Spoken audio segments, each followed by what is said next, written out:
At the class reunion, someone asked my husband, "Who was your secret crush back in high school?" Carter Delgado glanced at me briefly, then turned to the beauty queen sitting beside him. Mia. Mia Prescott's eyes went wide with shock. "Then why did you ignore the love letter I wrote you?" Carter froze. "I thought you liked Brendan Lawrence." One question led to another, and piece by piece, the misunderstanding from all those years ago unraveled. Mia's love letter had ended up in the wrong bag. That single mistake had kept them apart. Mia's eyes turned red in an instant, and Carter's face filled with stunned regret.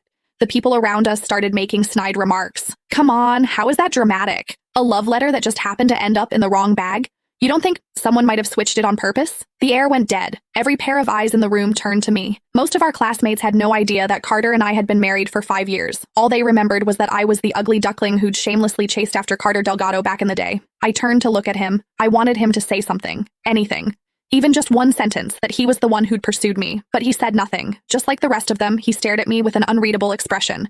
In that moment, I slipped the wedding ring off my finger, the one I'd worn for 5 years, and told myself it was over. A few more rounds of drinks passed. Mia ran over to Carter's side, tears streaming down her face like rain on cherry blossoms, and they poured their hearts out to each other. "I can't believe it was all just a misunderstanding. If only I'd written your name at the top of that letter, then you wouldn't have thought that the person I liked was someone else." Carter's gaze was heavy, full of regret. No one could have predicted it, that things would turn out this way. Mia grew more emotional, drinking more than she should have. Carter stayed beside her the entire time, gently patting her back, even handing her a glass of hangover remedy. From start to finish, he never once looked at me. The excited chatter around us swelled. Who would have thought? A crush that fizzled out years ago actually gets a second chance 8 years later. So the Delgado prodigy from our business school really did have a thing for the Prescott beauty queen? If they'd gotten together back then, their kid would probably be in preschool by now. Then someone else chimed in, voice dripping with spite. "Exactly. If certain people hadn't thrown themselves at Carter so shamelessly, maybe those two wouldn't have spent all these years apart." Their gazes drifted toward me, one by one.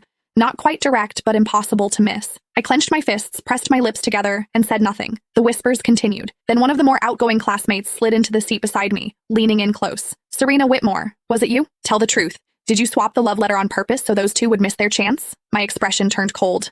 I was about to say it wasn't me, but the crowd erupted before I could speak. I'd bet money on it. Everyone used to say Carter and Mia were the golden couple. They were obviously into each other. The only one who didn't get the memo was Serena, pining away, staring at Carter every chance she got. We all saw it.